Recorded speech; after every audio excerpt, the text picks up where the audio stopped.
It must be leaking on a fucking subatomic level. I hereby declare this engine assembled. Hi, I'm Darren, an untrained amateur who's determined to save one of the last of these classic cars. This is Roy, a 45-year-old 2.8 litre Vauxhall Royale coupe.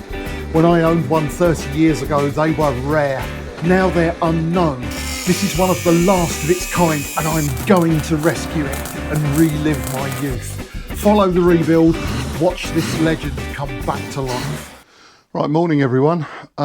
If you watched the last episode, you'll know things weren't going to plan. I got as far as putting the cylinder head on the engine, torquing it down. I went to pressure test it. So I put some air pressure into the cooling system and it was leaking all the way down this side. Quite a serious leak as well. At that point, after putting so much effort into it to try and do a good job, and to be let down by that, I had a bit of a meltdown and I kind of lost it a bit with the engine. Had a good chat with Derek and the guys that understand these cars that evening, and kind of got my mojo back a little bit. And then I did some work off camera because frankly at that stage I couldn't focus my mind on both trying to recover from where I got to and filming. So I came back the next evening and I put some water in it. The idea being that the gasket was dry and it would normally run wet. See if that made a difference. It didn't. So then I thought I'd torque the cylinder head bolts down. So I loosened all the bolts and I re-torqued them. And everything was going well. I got as far as this bolt here, which is number 11. As I torqued it, the threads let go in the block. And all of the threads in the block stripped. Great. So again, off camera, I've recovered the situation. I've rethreaded that hole. I've put a helicoil in it, and I have tested the helicoil. And I didn't put a cheap one in either. I got a decent brand, a V-coil, and I've tested it, and it does torque up, and it holds. In fact, there's not just one helicoil in there. There's just two, one stacked on top of the other. So the entire thread is helicoiled, and that's giving a nice thread down there. Generally, when helicoils are tested, when they're put in properly, the bolt gives out before the helicoil does. So that should be all right. So I recovered from that. And then I sent the cylinder head over to Thermostat Engine Centre and they skimmed it. You live and learn.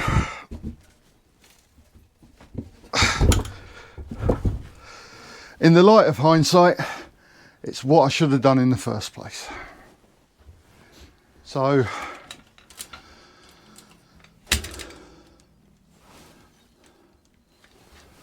see if you can see that.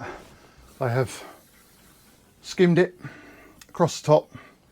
Apparently it had a ripple in it, and they took 0.008 of an inch off of it to get it flat. 8 thou is 0.2 of a millimetre. So they took that much off. That's a 0.2 millimetre feeler gauge. So if you add that to the top of the block, or top of the cylinder head, that's how much they took off to get it flat. They've put, actually, there's a lovely finish on that. It's way nicer than the finish it had before. You live and learn, as I say. I will not ever do it again without having the head skimmed, because it was total folly and I should have done it.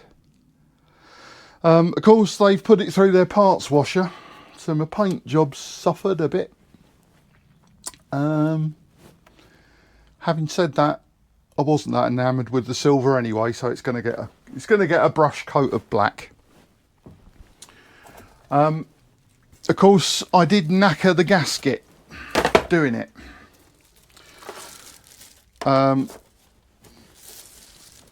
The old cylinder head gasket, that was the new old stock cylinder head gasket I had.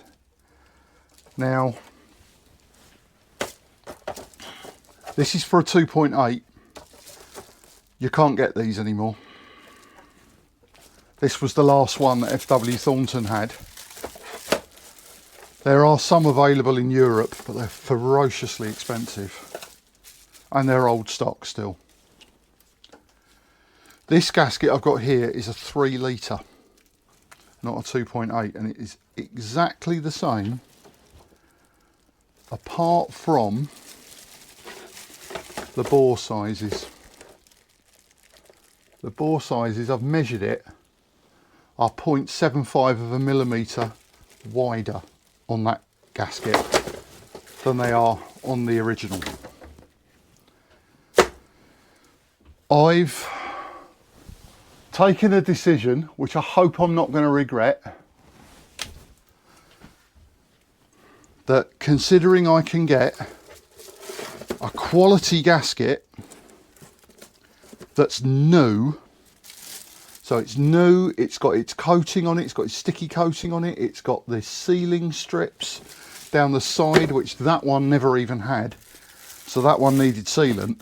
This is this is modern gasket technology versus 40-year-old gasket technology, and I think it's better to have a slightly wider bore size and a new gasket, because on the old one these don't line up anyway. So if you look at, come over here, they're not in line anyway. There's a step between the bore and the gasket, so all I'm going to be doing is increasing that step by 0.75 of a millimetre, and I think it's a trade-off that's worth taking, because there's plenty of meat there for the gasket to seal on. Where we bring the sealing ring in a bit, we're not going on anything controversial. So I think I'm better off using a modern gasket on that. I haven't completely unwrapped this one yet, but to be honest, you wouldn't know, would you? If you hadn't measured it, you wouldn't know. So I think it's better to go down that route and have a modern gasket with modern gasket technology, particularly with the special sealing strips that go all around these water passages. I think it's better to do that than either risk going with that one again, which I don't think is a good idea, or try to get another old stock one, which would be old gasket technology. So what we've got to do now is rebuild this cylinder head, because I had to take it apart. So fortunately they were able to do it with the valves in place, so the valves haven't come out. We don't need to deal with that, but the paint needs dealing with. Again, the rockers, tappets, camshaft all need to be put back in. It needs a final clean up. So the plan is get this built up, get it on the engine, pressure test it, find it's still leaking, have a nervous breakdown, set fire to the car, enjoy the rest of the bank holiday weekend. Alternatively, find that it does seal, everything's all right, we can press ahead, and then tomorrow we can put the engine back in the car.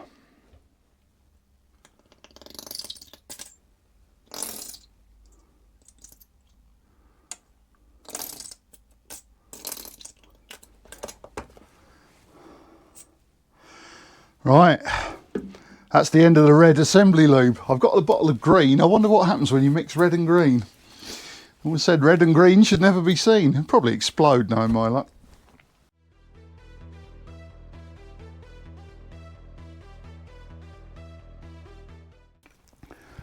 Fortunately, because the chain is keyed to the camshaft, we haven't messed with the timing or the ignition timing or anything. It's all exactly as set up, so that work that was done the other day wasn't a waste of time. Oh, another thing I did off camera, I put a new water pump on it. I was able to buy a brand spanking new water pump. They're still made because they fit so many cars. I was able to buy one brand new for 30 quid on eBay. So I didn't naff around, I just got one. Little rubber jobby. New little rubber jobby. And now we need some Permatex around this. So this is as per the service manual to do this. Even Opel say to do this. Ah, it's another 10 quid gone. Oh, honestly, this car will have me in the workhouse. Here goes nothing.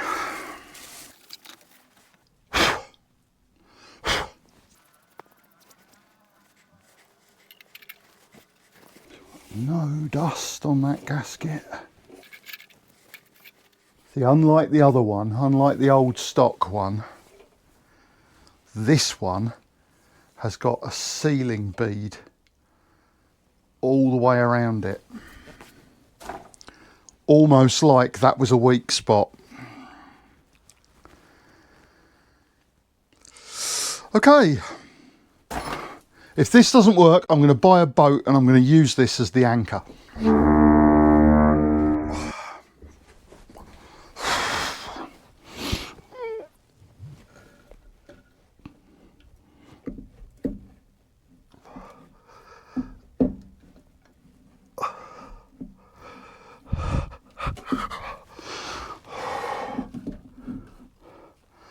Right, I've got to line up the pins now.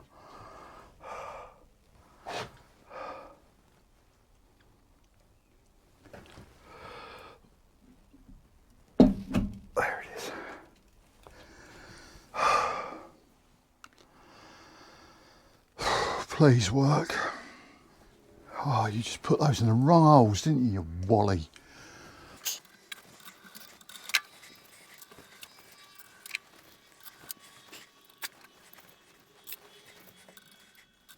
Right, okay. So we've got a tightening sequence and it says to creep up on it 30, 60, 100.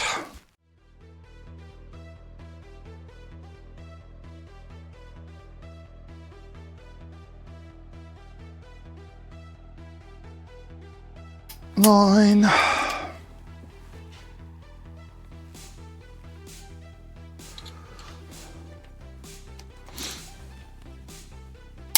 10.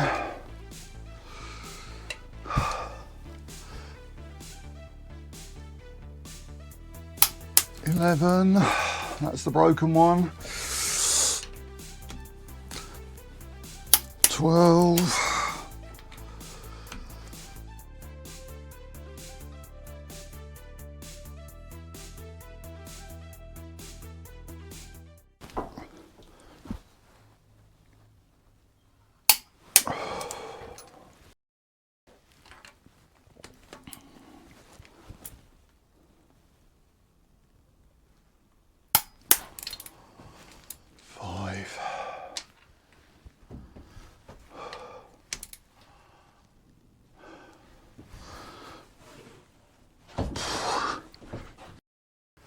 We're having a day of camera trials and tribulations today.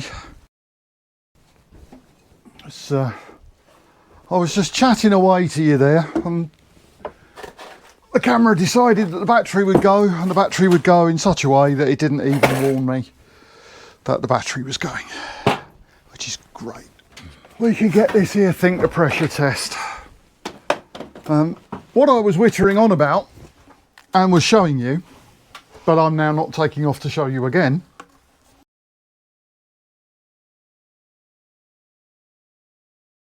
this aluminium housing here actually had a hole in it. We was having trouble getting it to seal last time, and I actually rebuilt it with aluminium weld. So it's not very pretty,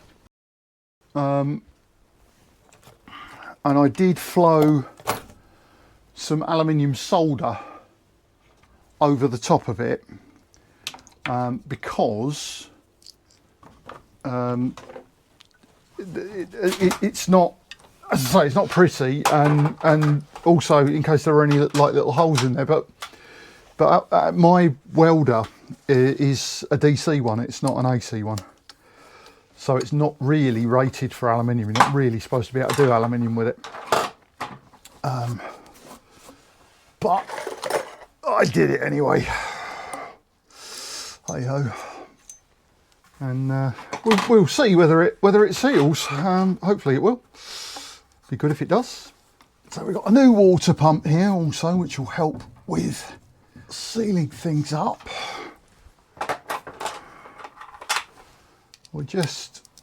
What we're basically doing is just putting some ends on this system to make it a closed loop, so we can put some pressure in it, test it. Now that pump lets you put pressure in the system.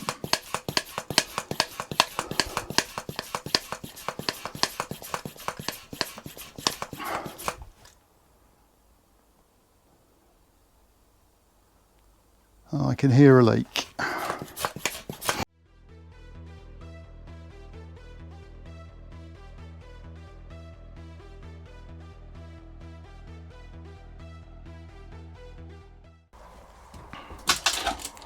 Okay, where it's leaking is right there. There's a crack.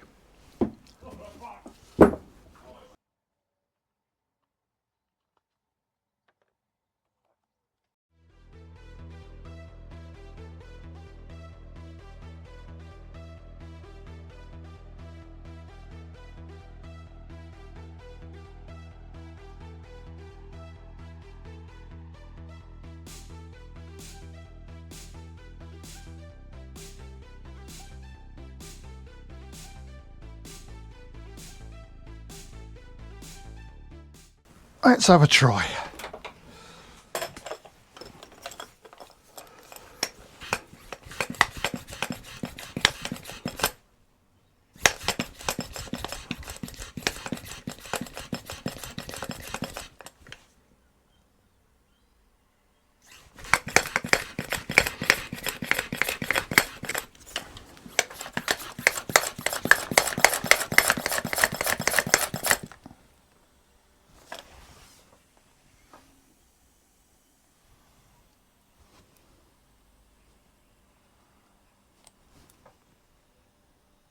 Okay, we've got a very small leak there now.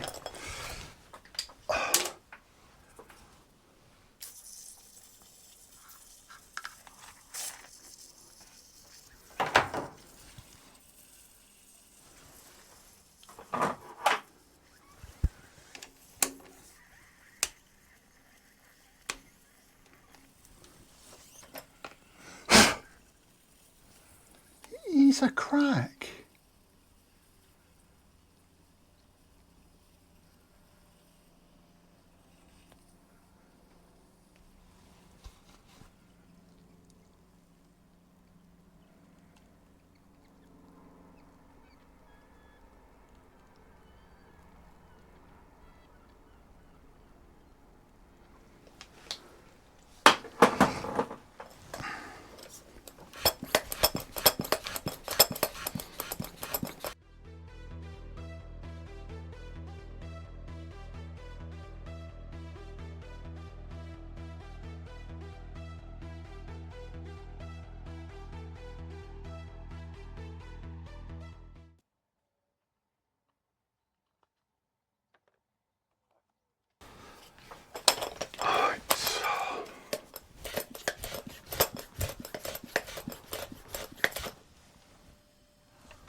peeing out. I can hear it already.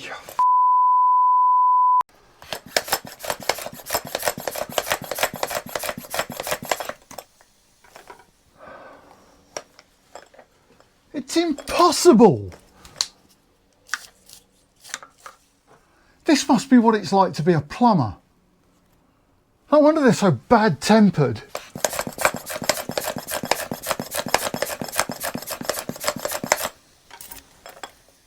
Where is it coming out? There's just nothing there for it to come out of. It's obviously a crack that's opening up when it gets put under pressure. I think I see the crack that's causing it. It's there.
Do you know what?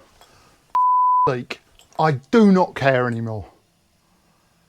Just f***ing leak. I'll put water in you. I really don't give a shit.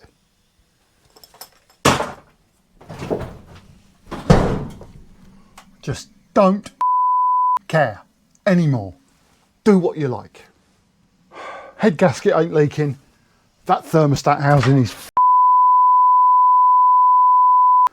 spent literally 4 hours trying to seal one thermostat. Do you know what? I preferred the welding. I really did. You weld something, it stays welded.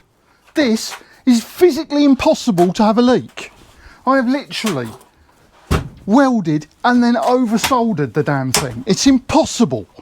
It must be leaking on a fucking subatomic level. And of course the really ultimately frustrating thing is that's such a bad design.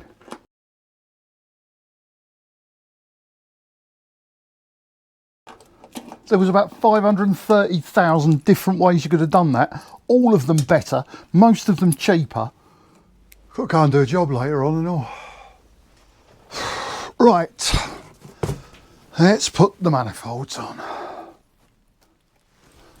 That's better.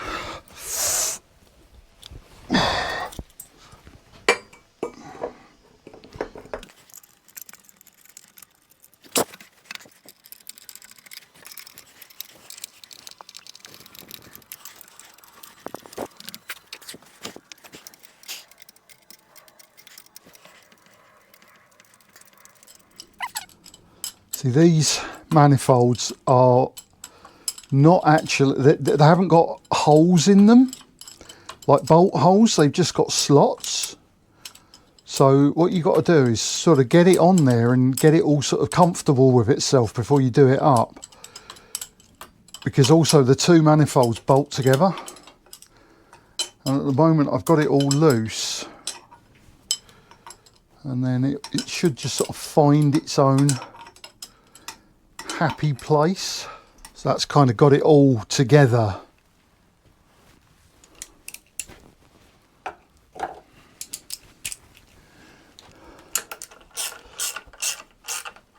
Kind of sort of finding its happy place.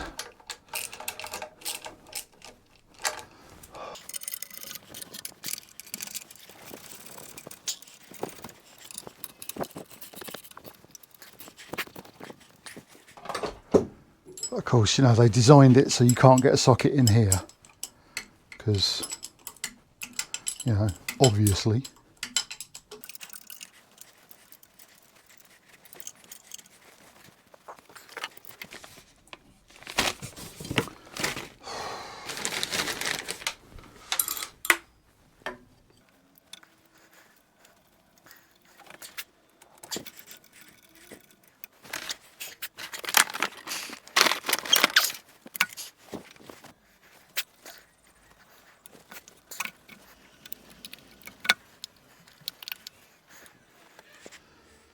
Right, we better check for gungy fuel.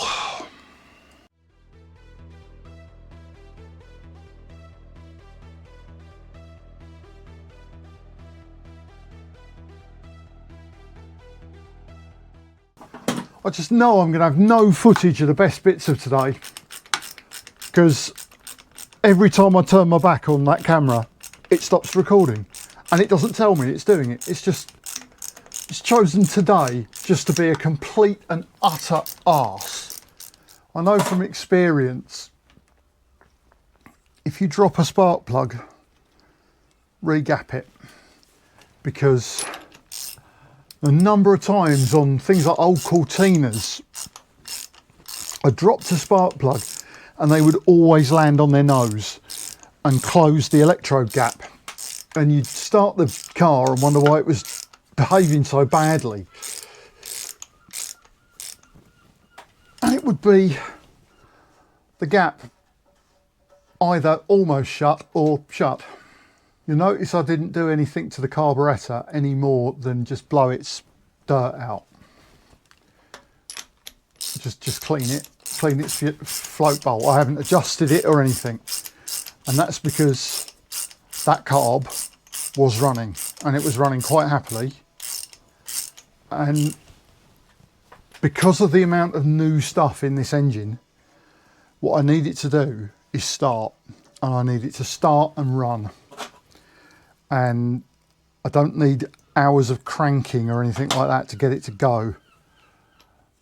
So, because I need it to run at about 2,000 revs for about 20 minutes to break the tappets into the cam and start breaking in the piston rings, so we can get it all tuned up later. The initial game is get the damn thing to start quick. Vac line. Dizzy cap and plugs, where are you? Oh, leads, where are you? There you are.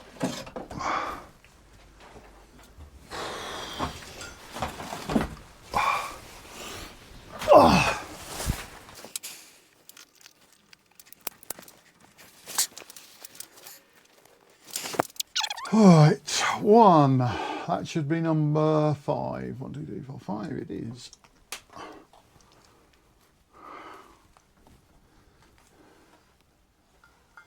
That should be number 3.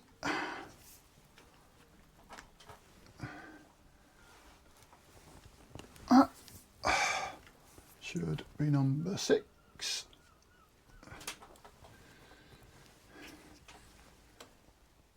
That should be number 2. And that should be number 4.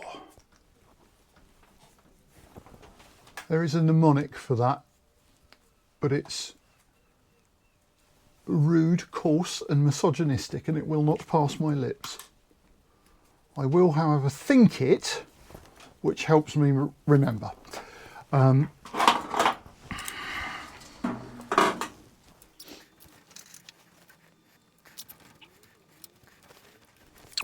That looks prettier. I hereby declare this engine assembled. Wow, it's been a mission.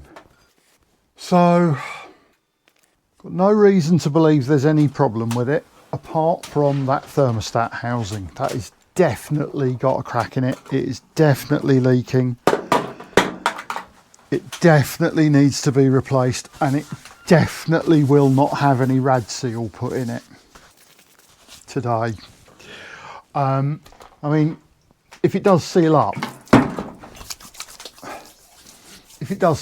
then great. all power to its elbow. Yeah, structurally there's no problem with it at all. It's just, as I say, it's got this minute hairline crack in it, which is leaking. It is, of course, leaking air, not water. Water is more dense than air.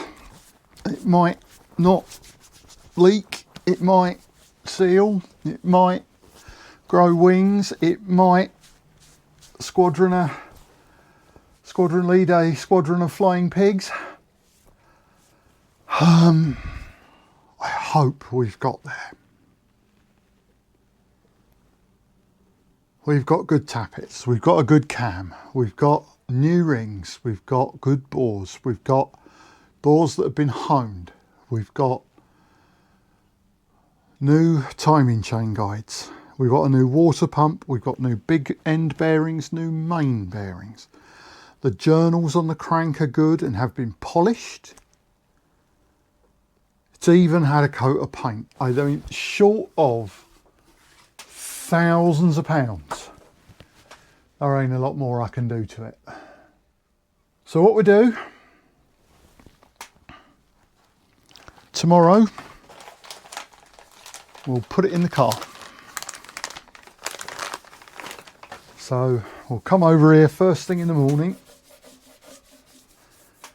load it in the back of the van, and then take it and the engine stand over to Roy. We then need to clean the gearbox. We need to put the kickdown cable that I got on the gearbox. We need to fit a new main seal to the gearbox, which is in that box, so it doesn't leak ATF out of its flywheel end. Then we can attach it to the back, lift it up, drop it in, and then try and start it and see what it runs like. And then today's Saturday, it's the bank holiday weekend, so today's Saturday, we've got Sunday to do that.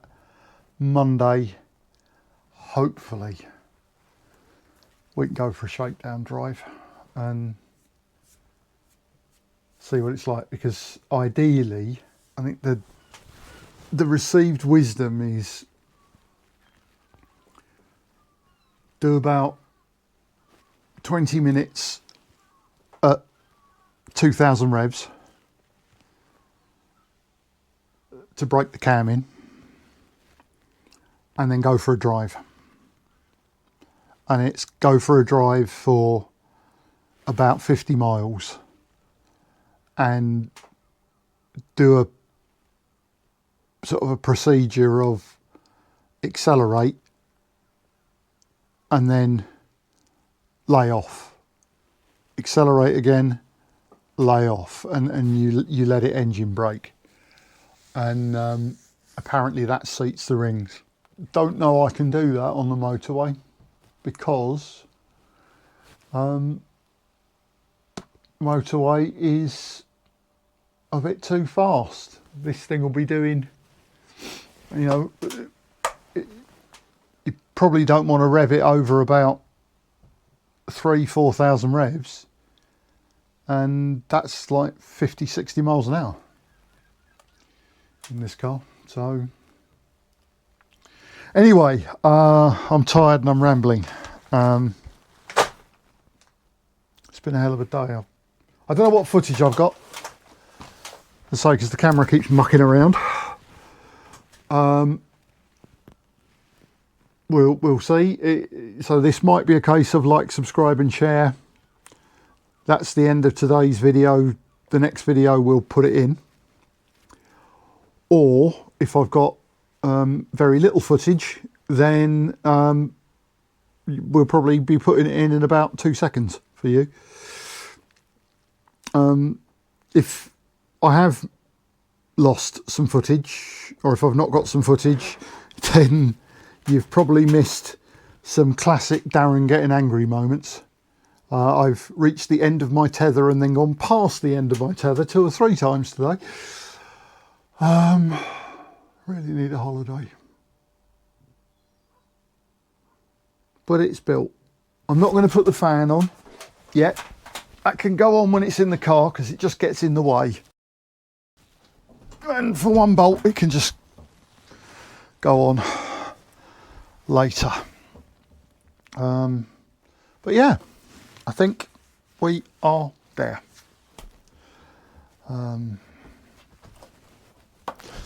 So, like, subscribe, share. I'll see you in the next one, and we'll put this in.